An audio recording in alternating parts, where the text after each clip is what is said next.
Caiguda de preposició. La conjunció que s'usa per a poder lligar la frase, però no li aporta significat. És important no confondre-la amb el pronom relatiu que.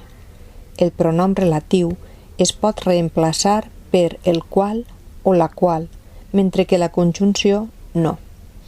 Davant la conjunció que no pot anar cap preposició, és a dir, a, de, en i amb han de ser suprimides davant que.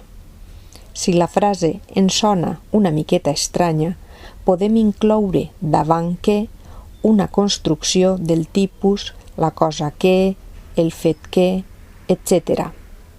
Vegem alguns exemples. Els assistents estigueren d'acord que es fera una altra reunió. No l'hem vist més des que ens va visitar fa 3 anys.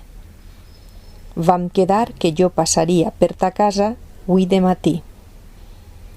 El projecte es justifica en el fet que és necessari construir més xalets en eixa zona.